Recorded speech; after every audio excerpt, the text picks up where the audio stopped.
Boa tarde, meus irmãos. Daqui a pouquinho nós vamos estar separando um momento para a nossa reunião de oração. Então quero desde já te dar aí boas-vindas, que você possa ter um momento seu com Deus, que você não perca isso nesse momento tão desafiador para a nossa fé que nós estamos passando.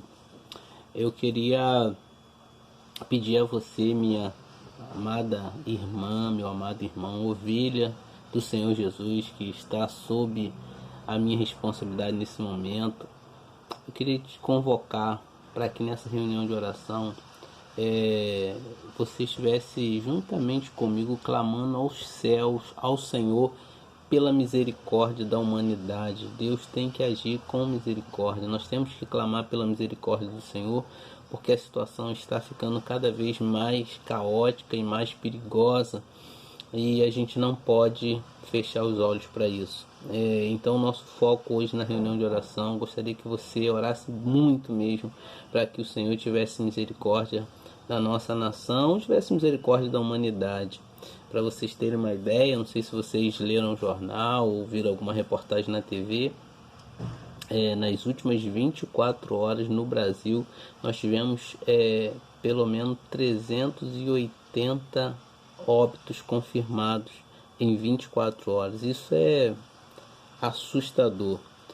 O Brasil hoje conta com aproximadamente 68 mil casos confirmados e 4.700 mortes, o que coloca o Brasil muito próximo já da China na quantidade de pessoas que morreram pelo coronavírus.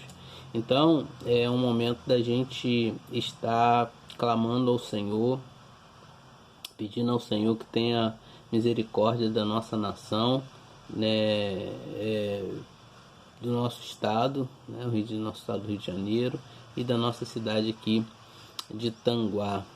Eu peço que você então ore. Senhor, tenha misericórdia da humanidade, tenha misericórdia da nossa nação, mas eu peço também que você ore, um segundo pedido, pelos irmãos da nossa igreja, que você clame ao Senhor para que cada irmão esteja nesse momento se mantendo fiel ao Senhor, confiando no Senhor, não se distanciando do Senhor, buscando o Senhor em oração, lendo a palavra. É momento da gente estar mais próximo de Deus do que nunca. Então eu peço a você que vai orar, que você possa interceder ao Senhor para que as pessoas não percam o foco na oração. E peço ainda que você ore pelo fortalecimento espiritual dos irmãos, para que as pessoas não percam a fé no Senhor. Tá bom? Se for possível, cante depois um louvor ao Senhor para adorá-lo. Antes de você pedir qualquer coisa, adore ao Senhor e exalte o nome do Senhor.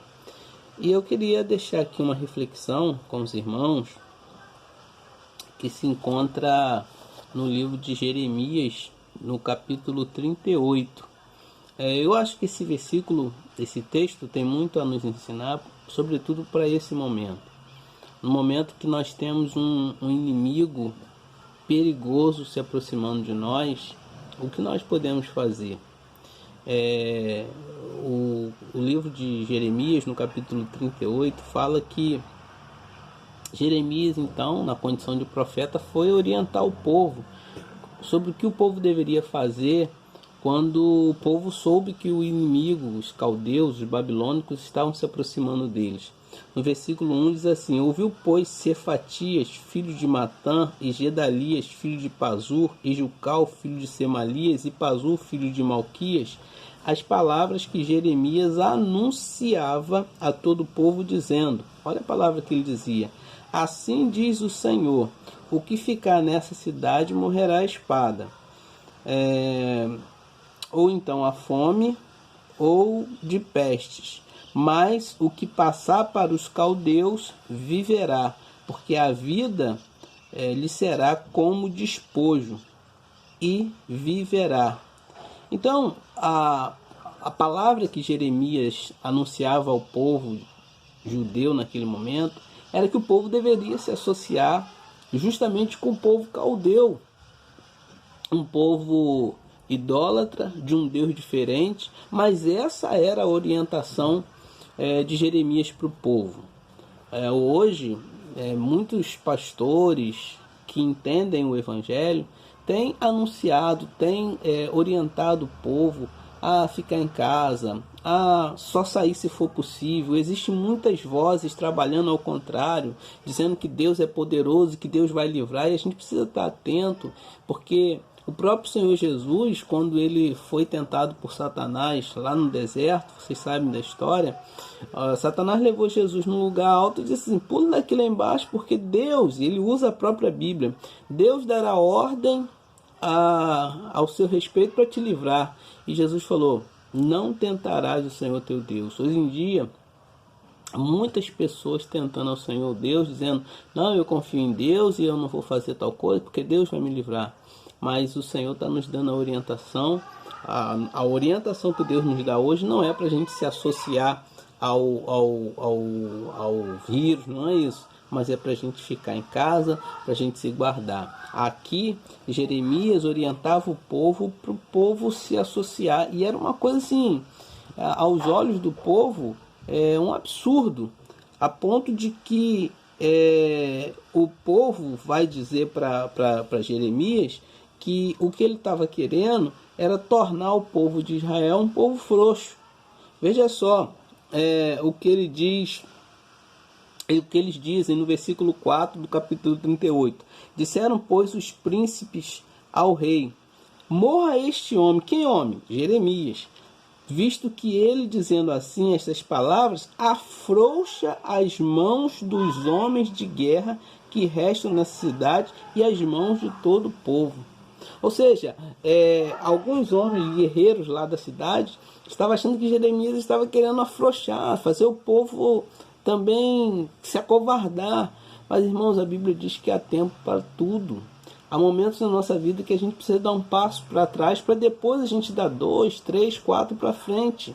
Não era momento do povo guerrear contra os caldeus, era momento do povo se associar aos caldeus para viver. Mas algumas pessoas que não entenderam o recado de Jeremias, o texto vai dizer que essas pessoas se levantam contra Jeremias e achando que a palavra que Jeremias estava pregando era uma palavra de covardia. E esse povo então, esses homens então, eles pegam Jeremias e colocam Jeremias dentro de uma cisterna, você vai ler mais à frente, né? E aí jogam Jeremias dentro dessa cisterna. Veja só a partir do versículo 5, disse o rei Zedequias que está nas vossas mãos,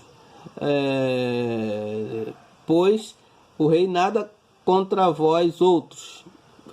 Eis que ele está nas vossas mãos, pois o rei nada pode contra vós outros. Tomaram então Jeremias e o lançaram na cisterna, e Malquias, filho do rei, que estava no átrio da guarda, desceram a Jeremias com cordas. Na cisterna não havia água, senão lamas, e Jeremias ficou atolado naquela lama. Jeremias ficou atolado por conta de ter pregado a palavra que Deus mandou pregar. Não havia água, só havia lama dentro daquela cisterna. Mas o texto vai dizer que Deus levanta um homem chamado Ebed-Meleque, a partir do versículo 7, que ele vai interceder junto ao rei pela vida de Jeremias. E o rei então dá ordem a esse Ebed-Meleque que ele poderia então levantar alguns homens, aproximadamente 30 homens, para irem lá tentar resgatar Jeremias de dentro daquela cisterna.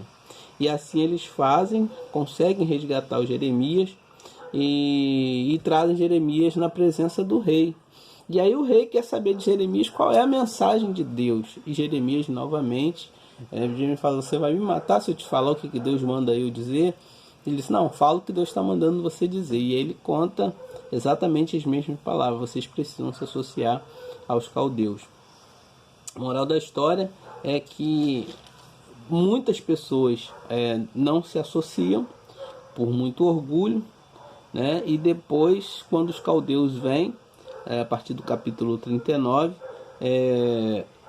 o rei da Babilônia manda matar os dois filhos do rei Zedequias, versículo 6. Veja só, o rei da Babilônia mandou matar Ribla, os filhos de Zedequias à vista deste. Também matou todos os príncipes de Judá. E ao rei, versículo 27, vazou os olhos e atou com 2 cadeias de bronze para o levar à Babilônia. Então, assim, tudo poderia ter sido evitado se simplesmente o povo passasse para o lado dos caldeus. Às vezes nós precisamos ouvir a palavra do Senhor, obedecer a palavra do Senhor, mesmo que aquilo contrarie nossas vontades. Obedecer é melhor do que sacrificar, já diz a própria palavra de Deus. Mas o povo preferiu sofrer toda essa situação porque não foi obediente ao conselho de Deus. Eu queria muito que você ouvisse isso. Obedeça às ordens, não do pastor, mas do próprio Ministério da Saúde, da Secretaria de Saúde, das autoridades que têm mandado a gente se guardar. Só sai se for de extrema importância, necessidade, se não tiver como você mudar a situação. Mas se você estiver fazendo isso, você vai poupar a sua vida, você vai poupar a vida da sua família, você vai guardar aqueles que você ama. Aqui nós temos uma história que a situação é meio parecida. Havia uma ordem, havia uma orientação, e o povo preferiu agir por si próprio. E ainda pegaram esse homem chamado Jeremias, profeta de Deus, e lançaram ele dentro de uma cisterna para que ele morresse lá.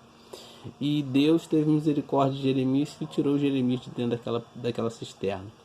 Então, que você pense sobre isso, que você ore sobre isso. Eu sei que vai ser difícil, eu sei que a prova está sendo difícil, mas tudo isso vai passar. O que nós temos que fazer é ouvir a palavra de Deus e ouvir a orientação de Deus. Ore por isso, pede forças ao Senhor, ore pela igreja, ore pelos irmãos, ore pelos oficiais, ore pelo pastor, ore por todos nós. Nós te pedimos isso em nome de Jesus, em nome de Jesus. Que Deus te abençoe e que você fique firmado no Senhor, em nome de Jesus.